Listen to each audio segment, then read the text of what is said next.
आज क्या रात्रि क्लास है? 25, 8, 68।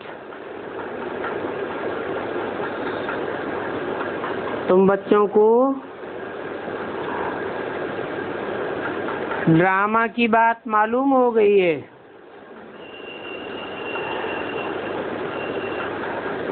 तो जिनको मालूम हो गई है वो कहेंगे कि पास्ट इज ड्रामा।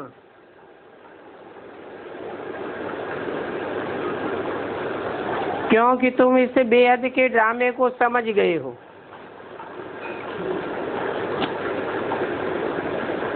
जो कुछ हो रहा है कल पहले मिसल हो रहा है, कोई नई बात नहीं है। बाढ़ आई, ये भी ड्रामा प्लान अनुसार।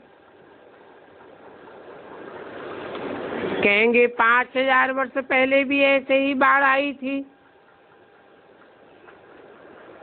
कोई नई बात नहीं है।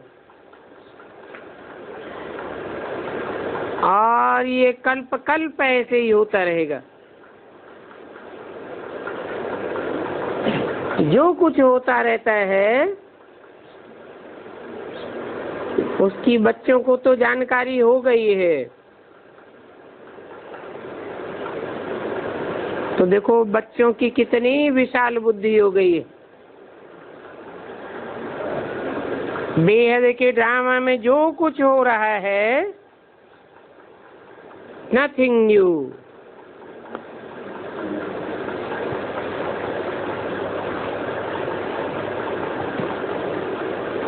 कोई बात पर आश्चर्य करने की बात नहीं रहती।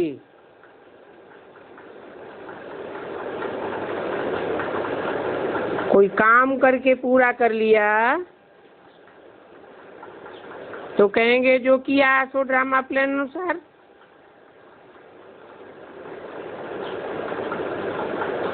उसमें अच्छा किया या बुरा किया,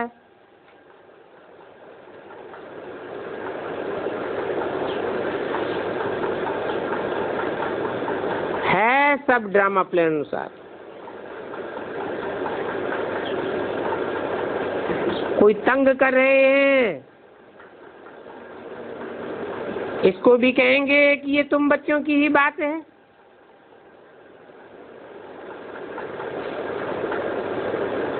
तुम बच्चों को तो बाप से बेहद की बुद्धि मिल रही है। दुनिया में दूसरे बच्चे तो हद में बैठे हुए हैं, तुमको तो झट ख्याल में आ जाएगा ये कोई नई बात नहीं है। कल्प एक बार ऐसा हुआ था। अभी सभी कुछ जो कुछ हो रहा है वो हमारी अवस्था के ऊपर है। अच्छी अवस्था वाले समझेंगे कल पहले भी हुआ था।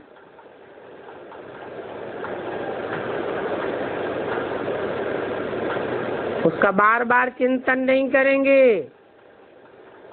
ऐसे ही उड़ा देंगे। शुरू से लेकर हम जानते हैं कैसे सेकंड मिनट दिन पास हुआ है और पास होते जाते हैं। तुम बच्चे बेहद के नॉलेजफुल बन रहे हो और तुमको ये नॉलेजफुल किसने बनाया? कहेंगे बेहद के बाप ने। चित्रादि भी जो भक्ति मार्ग में बने हुए हैं, तुम समझते हो ये सब फालतू है।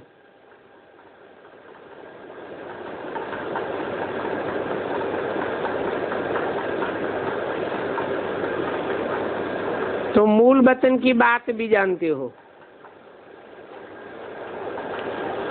सूक्ष्म वतन में तो कुछ है होता ही नहीं।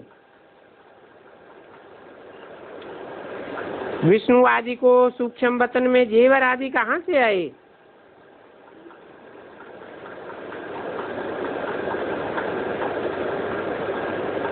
वो तो मनोबुद्धि की सूक्ष्म स्टेज की बात है, और सूक्ष्म वतन भी सिर्फ साक्षात्कार की बात है। जैसे स्वप्न देखते हैं, प्रैक्टिकल में होता तो कुछ भी नहीं है।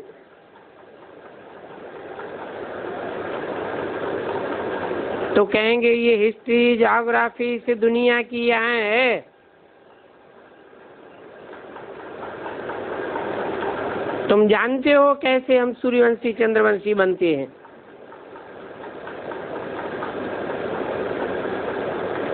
अभी तो हम ब्राह्मण हैं।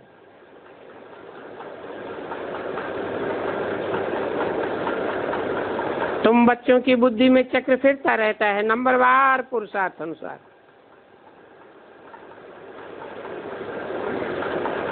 और जिनकी जैसी बुद्धि है, जैसी जैसी बुद्धि की स्टेज है, भिन्न भिन्न रीत औरों को समझा सकते हैं।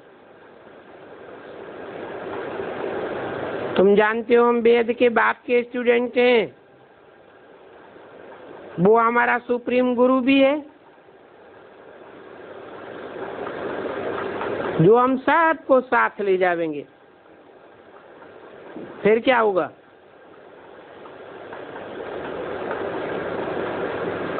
फिर जो होगा प्रैक्टिकल में हम देखेंगे। जानते हैं बेहद का विनाश होगा। ये सृष्टि तो बहुत बड़ी है ना। एक सद्धर्म स्थापन होगा, बाकी सभी खलास हो जाने हैं।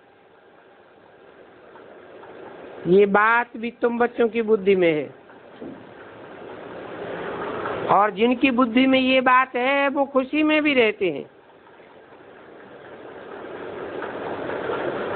हम भाई भाई हैं, विश्व का मालिक एक दूसरे को कैसे बनावें, सारे दिन बुद्धि में ये ख्यालात रहता है कि कोई को कैसे समझावे। नहीं तो दुनिया तो अनेक प्रकार की भ्रांतियों में पड़ी हुई है,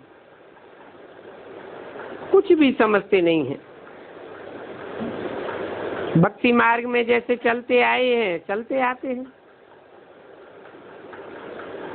तुमको बाप से जो शिक्षा मिलती है, उस शिक्षा पर ही चलते हो। समझते हो आधा कल्प हम क्या क्या करते आए, कितने वेद शास्त्र आदि पढ़े। यहाँ तो बाप एक ही बात कहते हैं कि बाप को जानने से विश्व का मालिक पने का वर्षा मिल जाता है। अपने आप को जानो और बाप को जानो। तो ये बातें तुम बच्चों की बुद्धि में हैं।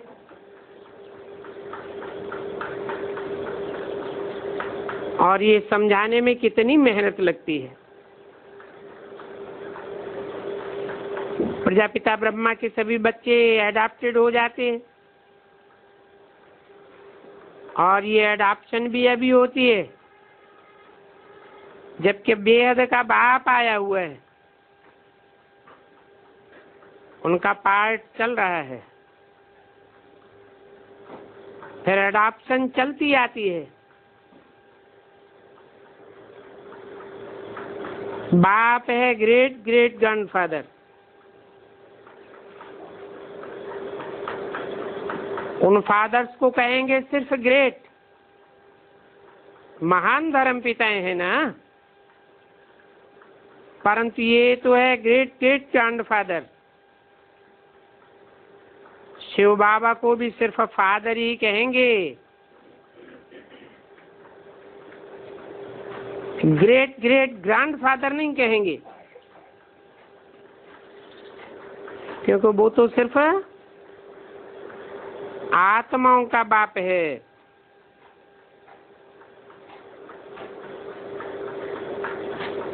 और उनको ग्रेट ग्रेट ग्रैंडफादर कहेंगे।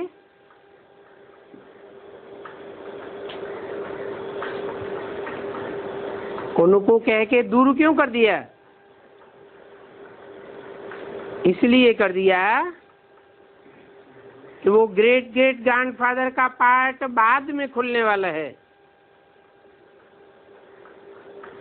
ये राज भी वो ही समझा सकते हैं जिनकी अपनी बुद्धि में बैठा होगा। नंबरवार, महारथी, घोड़े सवार, प्यादे आदि भी चाहिए। तो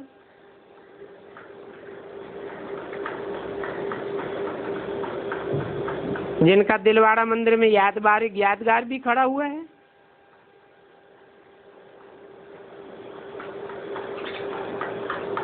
ये लक्ष्मी नारायण का एक चित्र तुम्हारा एम ऑब्जेक्ट क्लियर है।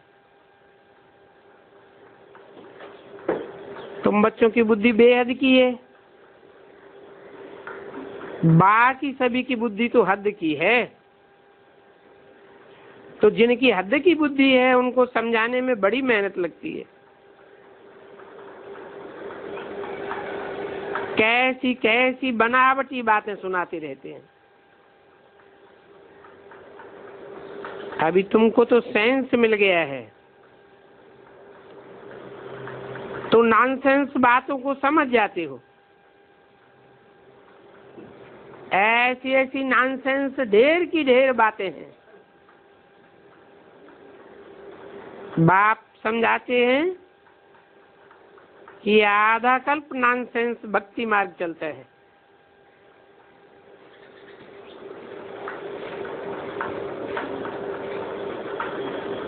ये कोई कम बात नहीं है।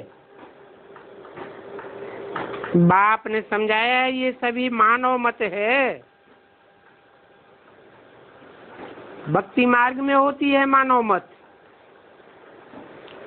और सतयुग में होती है दैवी मत, और अभी संगम में होती है ईश्वरीय मत। तो अभी तुमको ईश्वरीय मत मिलती है।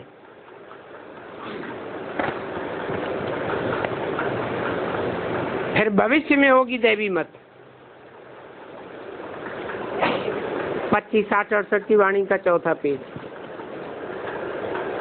फिर रावण राज्य में कहेंगे मानव मत। तुमसे कोई पूछे अभी तुम किसकी मत पर हो, तो कहो नो हम नाम देवताओं की मत पर हैं, न मनुष्यों की मत पर हैं,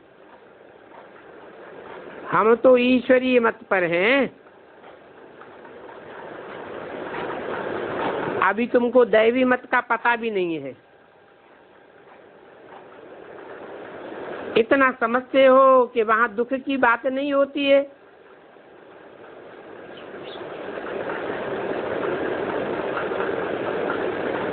ड्रामा में डुप्लीकेट चीज कोई हो नहीं सकती है, क्योंकि सेकंड बाय सेकंड जो कुछ सुनते हो वो फिर कल्प बाद ही सुनेंगे। बाप जो कुछ समझाते हैं वो तुमने अनेक बार समझाया है, समझा भी है। अभी तुम्हारी है ईश्वरीय मत, आगे तुम्हारी भी मानव मत थी।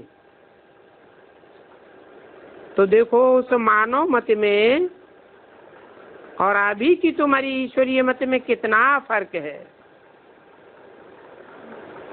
जानते हो कि बाप ने ही कहा है कामेषु क्रोधेषु, काम की आस पूरी नहीं होती है तो कितना क्रोध में आ जाते हैं।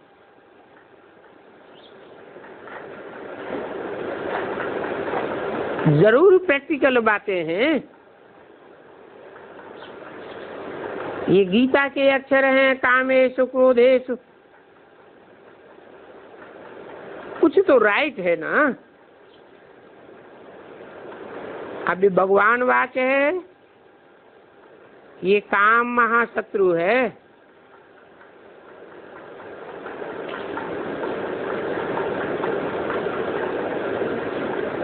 सिर्फ फर्क ये है कि भगवान की जगह पर उन्होंने कृष्ण भगवान वाच्य कह दिया। तुम अभी ये बात समझते हो, ये श्री कृष्ण भगवान नहीं है, अभी समझते हो।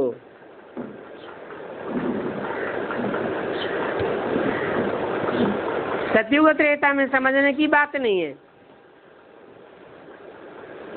द्वापर कलयुगी भक्ति मार्ग में भी नहीं समझेंगे। अभी तो तुम प्रैक्टिकल में समझते हो कि वो भक्ति मार्ग वाले ब्राह्मण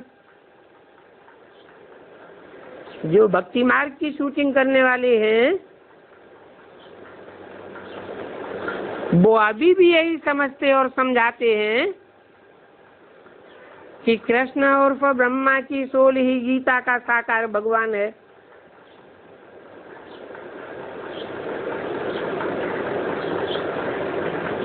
अगर कृष्ण ही गीता का भगवान है, ब्रह्मा ही गीता का भगवान है,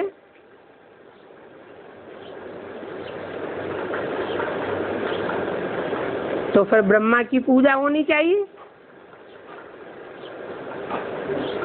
कृष्ण की पूजा करेंगे, ब्रह्मा की पूजा नहीं करेंगे। अभी इन बातों को समझाकर तुमको जीत पानी है।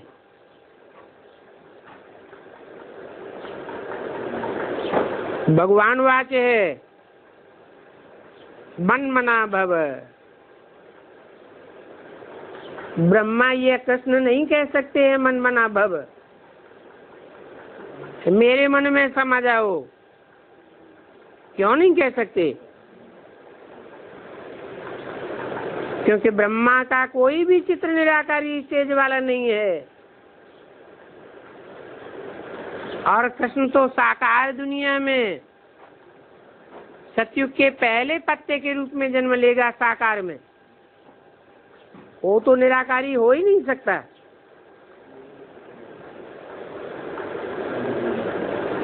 तो ये कौन कहता है भगवान मन मना भव, मेरे मन में समा जाए? ये वो ही कह सकता है जो सदा शिव कहा जाता है, सदैव निश्चल स्टेज वाला है, सदैव मन को कंट्रोल करने वाला है। कृष्ण ने तो नहीं कहा है। कृष्ण की आत्मा बहुत जन्मों के अभी अंत में है। बहुत जन्म कितने होते हैं? 84। 84 जन्म जब पूरे होते हैं तो संसार में ब्रह्मा के नाम रूप से प्रत्यक्ष होता है। ब्रह्मा की जब संपन्न स्टेज बनती है तो विष्णु कहा जाता है। तो देखो ब्रह्मा और विष्णु का कनेक्शन भी कितना अच्छा है। और कोई की ताकत नहीं है जो ये बात समझा सके कि ब्रह्मा से विष्णु बनने में कितना टाइम लगता है। तुम तो जानते हो 1 सेकंड का टाइम लगता है, और विष्णु से ब्रह्मा बनने में नीचे उतरने में कितना टाइम लगता है? 1 कल्प लग जाता है।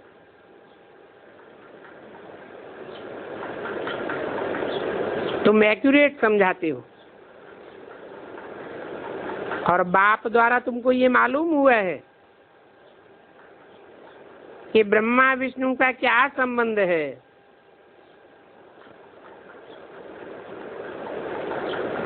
इसको कहा जाता है विचित्र ज्ञान।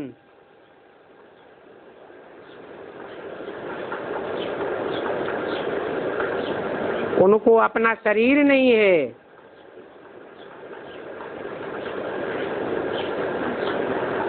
इनको जो विचित्र बाबा है उनको अपना शरीर नहीं है। बाकी जिनको अपना शरीर है वो सब 5 तत्वों के पुतले हैं, सभी खत्म हो जाने वाले हैं। सारी नॉलेज ही खत्म हो जाएगी, भक्ति भी खत्म हो जाएगी। अभी भक्ति भी का विस्तार होता जाता है तो नॉलेज का भी विस्तार होता जाता है। जब तुमको सदगति मिल जाएगी तो भक्ति भी खलास हो जाएगी और ज्ञान भी खलास हो जाएगा। पद मिल गया फिर ज्ञान थोड़ा ही चलता रहेगा। ऐसे नहीं ये ज्ञान कोई परंपरा चलता है। भक्ति अलग चीज है, ज्ञान अलग चीज है।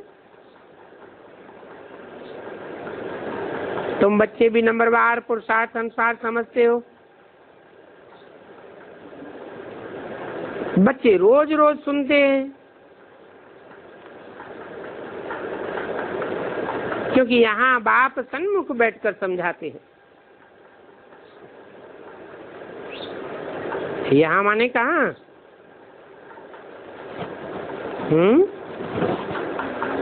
जरूर कहेंगे संगम युग पर। जो कुछ भी टाइम पास हुआ नथिंग न्यू। बाबा कहते हैं रात को देखो, कोई सारा दिन ऐसा वैसा काम तो नहीं किया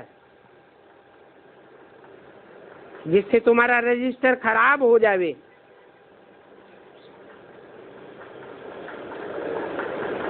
चल रजिस्टर खराब न हो, पुरुषार्थ करते रहते हैं। एब्सेंट तो कभी नहीं होना चाहिए। तो मुरली तो रोज पढ़नी चाहिए। बच्चे कहते हैं बाबा के पास हम सन्मुख जावे, क्योंकि बच्चों को कशिश होती है ना। ये है बच्चों का सुप्रीम बाप, तो जरूर कशिश करते हैं। जो बच्चे होंगे उनको ही कशिश होगी। क्या? जो आत्मिक रूप में बच्चे की स्टेज में टिकने वाले होंगे उन बच्चों को ही कशिश होगी। वहां उस दुनिया में तो मनुष्य हैं। इन मनुष्यों की भी पार्ट की ड्रामा में नूद है। अभी तुमको भक्ति मार्ग के गुरुओं की कशिश बिल्कुल नहीं होगी।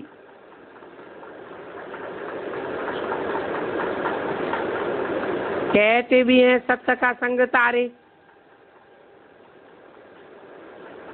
कितने टाइम के लिए कहेंगे? सत्य का संग तारे आधा कल्प के लिए। फिर तुमको गिराया किसने? कहेंगे इन गुरुओं ने।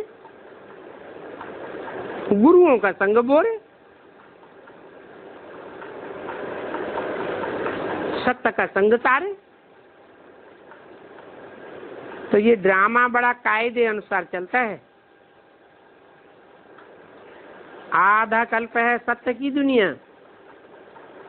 और आधा कल्प है असत्य की दुनिया।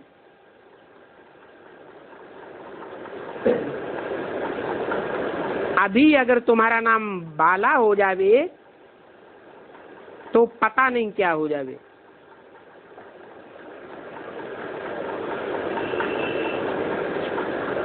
भगवान आया हुआ है स्वर्ग का वर्षा देने।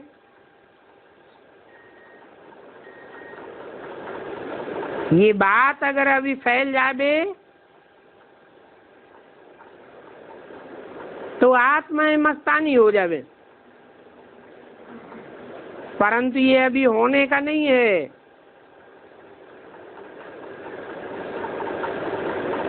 नहीं तो बाप और दादा पता नहीं क्या हो जावे। परंतु ड्रामा में ऐसी बात ही नहीं है। यहाँ तो तुम बच्चों के लिए सिर्फ रूहानी कशिश है।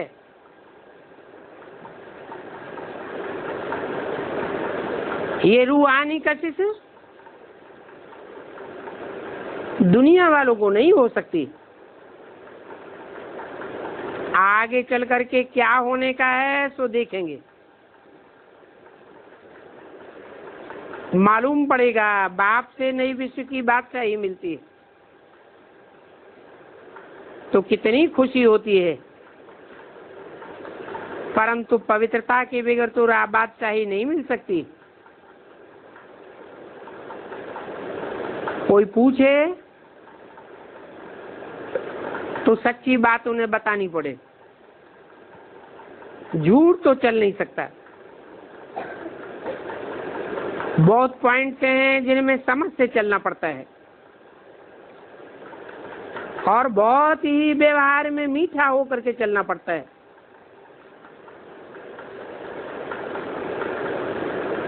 वातावरण बिल्कुल शांत चाहिए।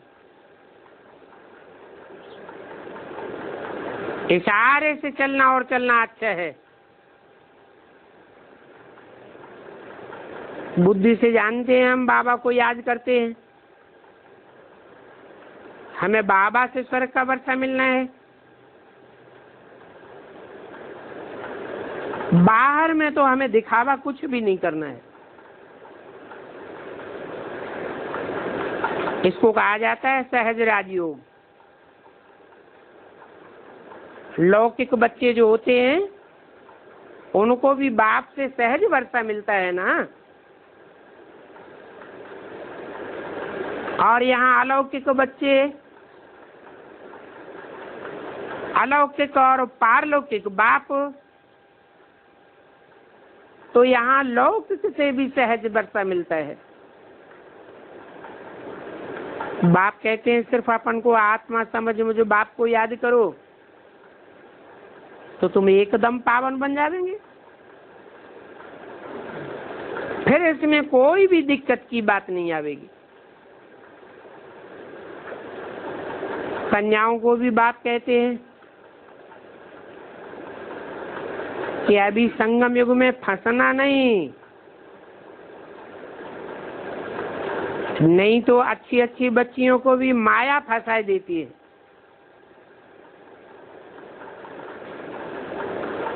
ऐसे ऐसे भी हैं जो दूसरे को दुब्बन से निकालते निकालते खुद फंस पड़ती हैं। तो देखो ये वंडरफुल नॉलेज है, ये है रूहानी नॉलेज है जो एक ही बार बाप आकर के देते हैं। ये भी तुम जानते हो कि पहले हम कांटे थे, अभी फिर हमको फूल बनना है और फूल भी बनेंगे बाप की याद से। बाप में ऐसी क्या बातें हैं जो हम फूल में सला हल्के हो जाएंगे हैं?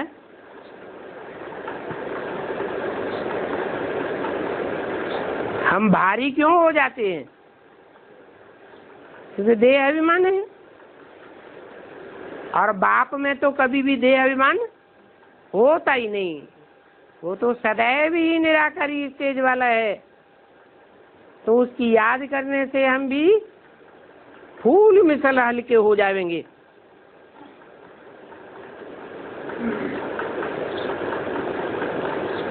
अभी तुम्हारे विकर्म विनाश तो होने ही है। आत्मा ही सभी कुछ धारण करती है, ज्ञान भी आत्मा धारण करती है, गुण भी धारण करती है और भक्ति भी आत्मा करती है।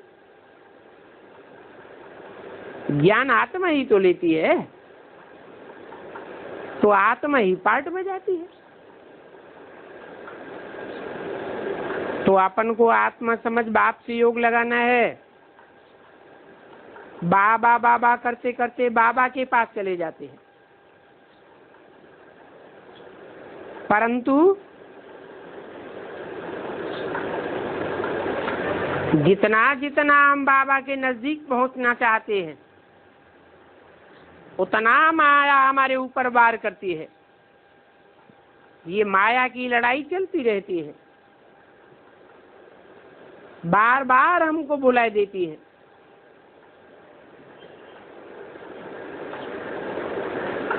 तो माया से बड़ी खबरदारी रखनी पड़े। अच्छा, मीठे मीठे सिकिल्ले रूहानी बच्चों को रूहानी बाप दादा का याद प्यार, गुड नाइट। रूहानी बच्चों को रूहानी बाप का नमस्ते।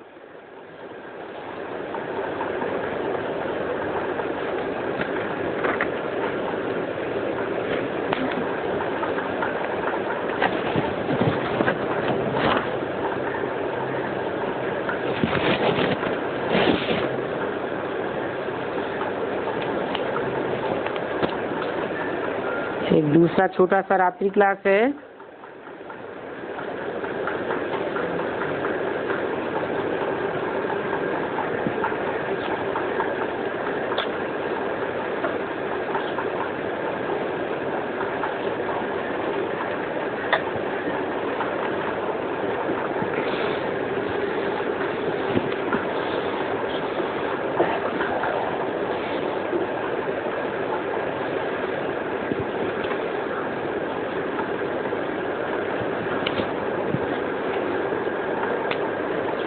सत्ताईस 68 का रात्रि क्लास।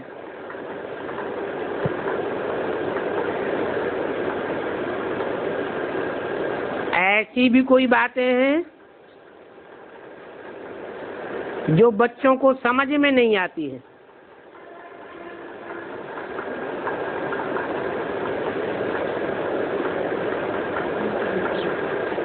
बाप जहां समझाते हैं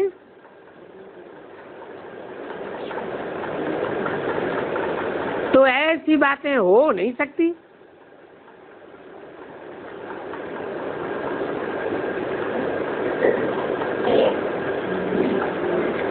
परंतु फिर भी बच्चों को समझ में क्यों नहीं आती है?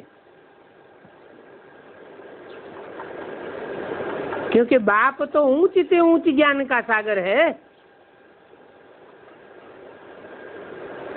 उससे जास्ती अच्छी तरह से तो कोई समझा ही नहीं सकता।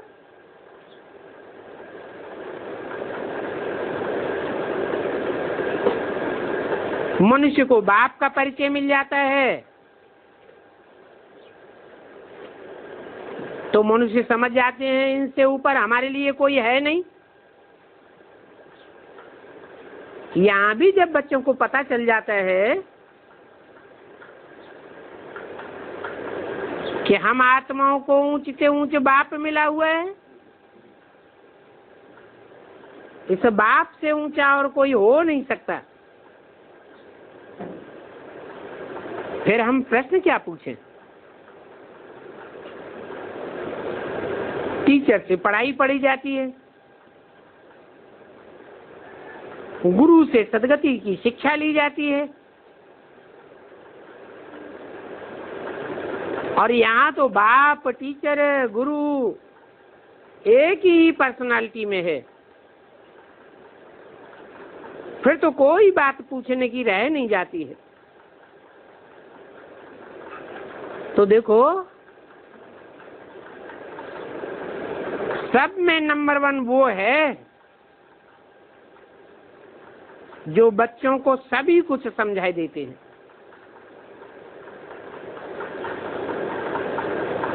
बाकी भक्ति मार्ग में तो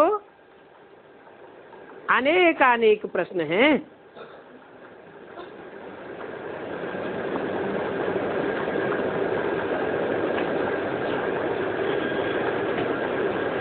और ज्ञान मार्ग में है, ज्ञान मार्ग में कोई प्रश्न नहीं रह जाना चाहिए, क्योंकि भक्ति मार्ग में समझाने वाले ऊंचे से ऊंचे नहीं हैं। और ज्ञान मार्ग में समझाने वाला तो ऊंच ऊंच एक ही बाप है।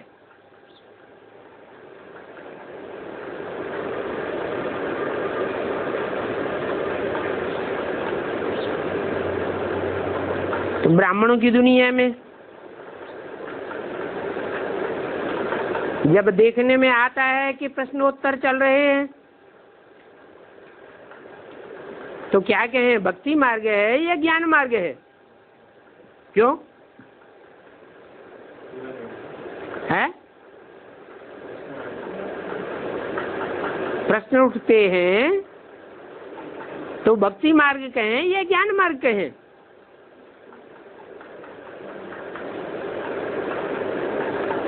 प्रश्न उठते हैं, इसका मतलब बच्चे अभी पक्का निश्चय बुद्धि नहीं बने हैं। आज निश्चय बुद्धि बनते हैं, कल माया हिलाई देती है।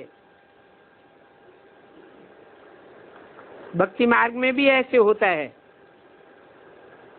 शास्त्रार्थ करते हैं और शास्त्रार्थ करते करते आपस में थक पड़ते हैं। यहाँ तो चुप रहना है, बाप को याद करना है बस।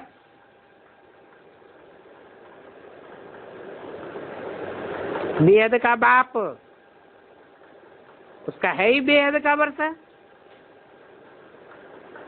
और वर्षा माने स्वर्ग की बात चाहिए, और स्वर्ग की बात चाहिए माना देवता बनना।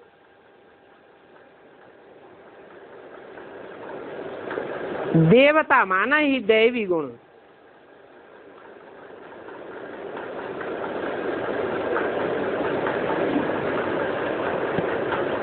तो देवताओं को कोई प्रश्न उठते हैं क्या?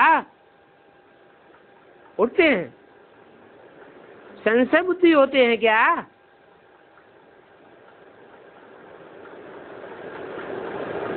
वो देवताएं अभी पास हो गए हैं।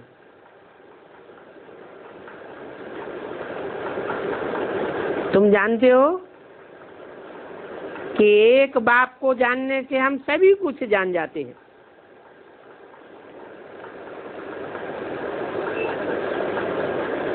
जब सभी कुछ जान जाते हैं तो फिर प्रश्न पूछने का कुछ भी रहता ही नहीं। अभी तुम बच्चे पढ़ करके नंबरवार होशियार हो गए हो, जानते हो बाप माने वर्षा, और वो वर्षा भी है विश्व की बादशाही का। विश्व तो बेहद में है ना। तुम्हारा बाप भी बेहद का बाप है, तो विश्व का वर्षा माना देवता ही वर्षा। देवता माने दैवी गुण। दैवी गुण आ जाएं तो फिर और क्या चाहिए? तो अंत में सिर्फ यही एक अक्षर निकलता है, मन मना भव। बीच में विस्तार हो जाता है ज्ञान का। हो सकता है कि बाप भी पिछाड़ी में इतना ही समझावेंगे, मन मना भव।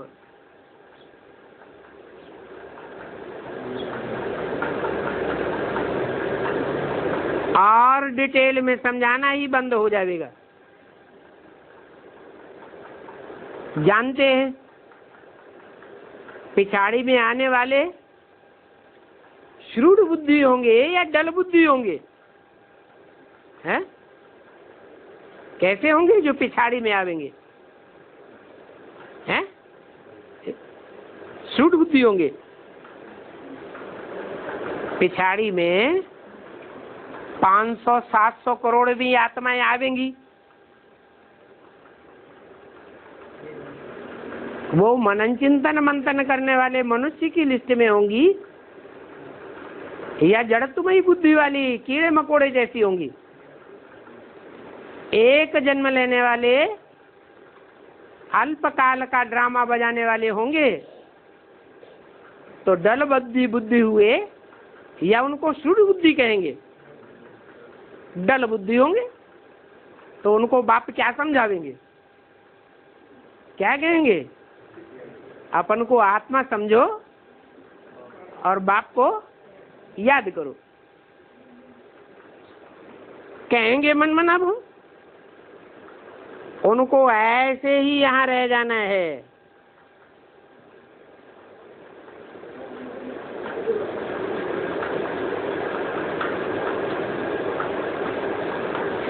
उनको समझाने का कुछ रहता नहीं है जो समझावे।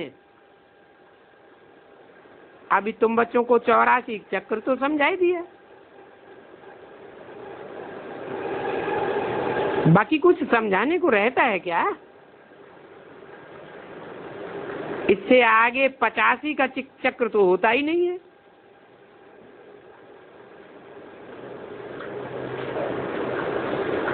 बच्चों की कचहरी की जाती है इसलिए कि बच्चे सावधान रहें। जैसे बाबा कहते हैं इस जन्म की भूलें बता दो,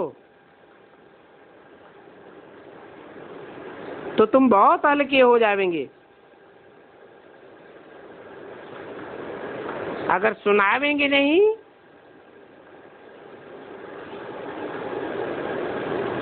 आप ही रजिस्टर में लिख देवे तो भी तो सुनाना हो गया ना।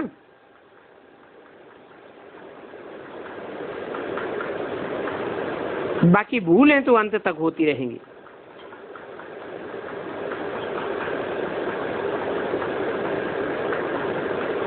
बाप को याद नहीं करते हैं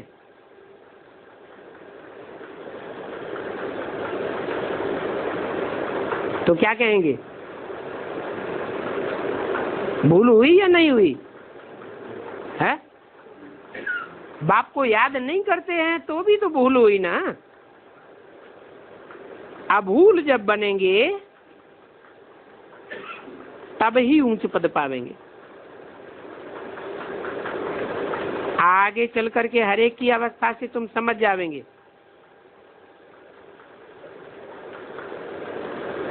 कि ये क्या पद पाने वाला है। इस समय तो अनेक भूलें होती रहती हैं,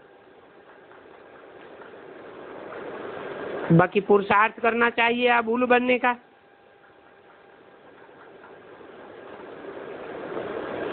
बाप के नजदीक आना है ना।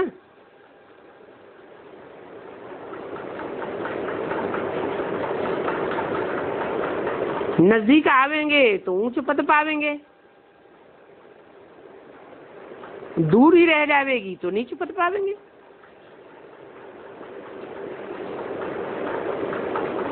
कोई की तकदीर में ही रोला है तो फिर खड़े नहीं हो सकते हैं। खड़े होने का पुरुषार्थ ही नहीं करते हैं तो फिर वो जाकर के पिछाड़ी में पड़ेंगे।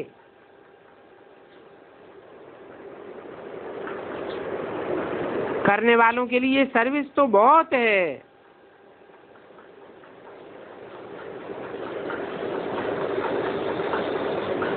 कितने मनुष्य मरते रहते हैं, मरते रहते हैं, तो हम उसमें क्या सर्विस करें? हैं? हाँ, एक तो बेहद के मौत में मरते रहते हैं, जिनको अनिश्चय आता है, संशय आता है, तो हम क्या करें? हम निश्चय बुद्धि में हैं तो हम उनकी निश्चय बुद्धि बनाने की सेवा करें। अगर हद में इसका अर्थ लेते हैं तो भी जहां जहां मौत लगती है, हमारे सामने कोई मकान में आग लगती है, लोग जल रहे हैं, तो क्या हम उनकी सहायता नहीं करेंगे? सेवा नहीं करेंगे? खड़े खड़े देखते रहेंगे? नहीं, तो वो भी तो सेवा हुई। तो बोला जो करने वाले हैं उनके लिए सेवा तो बहुत है, न करने वालों के लिए सेवा मिलती नहीं। तो जहां भी कोई मनुष्य मरे, तुम जाकर के उनकी सेवा करो। अरे मर गया, फिर उसकी क्या सेवा करें? मर गया तो उसके जो संबंधी हैं, गांव वाले हैं, रिश्तेदार हैं, उनको समझाओ ये मर करके कहाँ गया, कौन मर गया। हाथ पांव नाक आंख कान जिसको तुमने ये नाम दिया वो तो यहीं पड़ा हुआ है, फिर कौन मर गया? समझावेंगे तो समझेंगे कि शरीर को मर गया कहा जाता है, वास्तव में आत्मा तो कभी मरती नहीं है। तो बताना पड़े कि कहाँ गया। कह देते हैं स्वर्गवासी हुआ। अब वास्तव में स्वर्गवासी कोई होगा कैसे? इस नरक की दुनिया में मरेगा तो नरक में ही जन्म लेगा या स्वर्ग में जन्म लेगा? स्वर्ग है कहाँ? कहते हैं ऊपर स्वर्ग है, नीचे नरक है। अब ऐसी तो कोई बात है नहीं, वास्तव में समझाना पड़े। यहीं पर रामकृष्ण की दुनिया में लक्ष्मी नारायण का जब राज्य था, राम का राज्य था, तो यहीं भारत में स्वर्ग था। अभी वो स्वर्ग नरक बन गया है। अभी सारी दुनिया नरक में है। जो भी शरीर छोड़ते हैं कहाँ जन्म लेते हैं? नरक में ही जन्म लेते हैं। हाँ, समझाओ। अभी स्वर्ग बनाने वाला बाप आया हुआ है। मनुष्यों के पास जो हिस्ट्री है वो तो 2500 साल की है। जब से ये और धर्म के धर्म पिताएं और धर्म आए, इस्लामी बौद्धिक क्रिश्चियंस आए, उस हिस्ट्री में तो ये दुनिया और ही नरक बनती गई है। उनसे पूछो क्या स्वर्ग बनी है? हैं? स्वर्ग तो नहीं बनी है। वो समझते हैं कि अमेरिका में स्वर्ग लगा पड़ा है, फिर लादेन ने विस्फोट करवा दिया। फिर उनसे पूछो स्वर्ग लगा पड़ा है कि नरक लगा पड़ा है? कहेंगे ये सारी दुनिया नरक है। तो नरक की दुनिया में मरते हैं तो नरक में ही जन्म लेते हैं। अभी भगवान बाप आया हुआ है जो नरक को स्वर्ग बनाता है, क्योंकि वो सदैव सही स्थिति में रहने वाला है। तो यही रास्ता बताता है कि तुम अपने स्व के रूप को पहचानो और उसकी स्थिति में टिको। तुम देह नहीं हो, तुम तो आत्मा हो। तो देखो, शमशान में तुम बहुत सर्विस कर सकते हो, और ढेर जाने वाले वहां होते हैं, उनको एक एक को बैठ करके समझा सकते हो।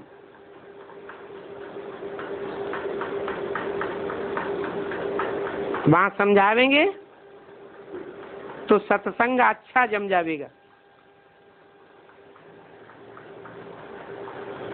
शमशान घाट में अच्छा सेंटर खुल सकता है।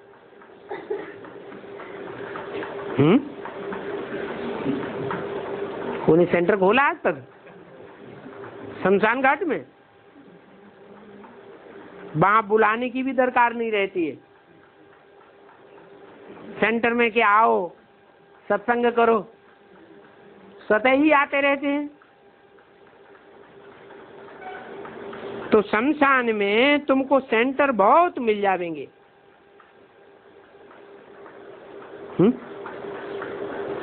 बहुत सेंटर मिले कहीं शमशान घाट में?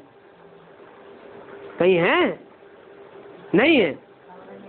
हैं? ये तो इतना बड़ा शमशान घाट है, हैं? यहाँ कोई सेंटर है? एक अनंतपुर में एक सेंटर खुला है शमशान घाट में, हैं? और अनंतपुर का तो मतलब ही है शमशान घाट। अनंतपुर माने जिसका कोई अंत नहीं, ऐसा पुर। ऐसा पुर कौन सा है जिसका अंत ही नहीं है, जिसका और छोर ही नहीं है? कहेंगे परम धाम। तो बाकी वो स्थूल शमशान घाट में आज तक कोई ऐसा सेंटर खुला नहीं है। इसका मतलब है कि आगे चल कर के ये दुनिया में जब मौत का बाजार लगेगा, चारों तरफ मौत ही मौत मंडराएगी, इधर उधर चारों ओर मरते रहेंगे, तो तुम्हारे सेंटर आपे ही खुलते रहेंगे। तुमको लोगों को बुलाने की दरकार नहीं रहेगी।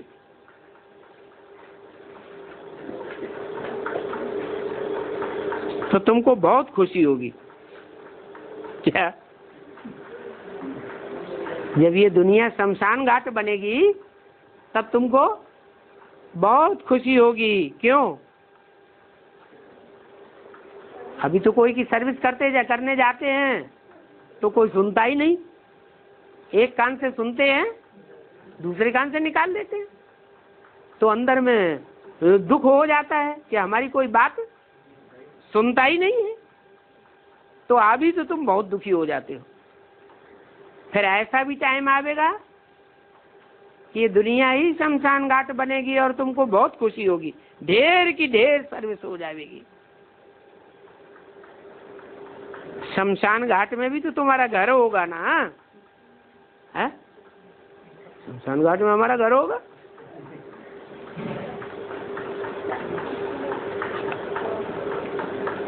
शिव बाबा के मंदिर कहाँ बनाए जाते हैं? मोस्टली शमशान घाट में ही बनाए जाते हैं, गांव के बाहर। किस बात की यादगार है? संगम युग में जब इस दुनिया पर मौत का बाजार लगता है, चारों ओर शमशान घाट बनने लग पड़ते हैं, तो ढेर के ढेर शिव बाबा के सेंटर्स खुलने लग पड़ते हैं। तो जो बाबा का घर, वो बच्चों का घर, उस समय सबको शमशानी वैराग होता है। तो तीर अच्छा लगता है। क्या? तीर माना ज्ञान का जो बाण है, वो सबको अच्छा लगता है। भक्ति मार्ग में भी कहते रहे, बिनु बैराग विवेक न होई। क्या? राम कृपा बिनु सुलभ न तेई। राम की जब कृपा होती है तब जिंदगी में बैराग आता है, और जब बैराग आता है तो ईश्वर का ज्ञान बुद्धि में बैठता है। वैराग ना आवे, राग द्वेष में आत्मा फंसी हुई हो, तो बुद्धि में ज्ञान नहीं बैठता है। तो बोला उस समय सबको शमशानी वैराग होगा। तो फिर तीर अच्छा लगता है। एक सीढ़ी और 2 चित्र ले जाए करके बैठो, ज्यादा ढेर के ढेर चित्रों की दरकार नहीं है। मुख्य चित्र कौन सा बताया? सीढ़ी का चित्र, और इसके साथ साथ 2 चित्र और ले जाओ, बस। इतने 3 चित्रों से बहुत सर्विस हो सकती है। सर्विस के लिए बाप ने बहुत युक्तियां बताई हैं। दिन प्रतिदिन तुम देखेंगे कि सर्विस बहुत होती जाएगी। जिस ज्ञान यज्ञ से तुम इतना ऊंच पद पाते हो, तो इस यज्ञ की संभाल भी अच्छी करनी होती है। सभी को मिलजुल करके यज्ञ की देख रेख करनी है।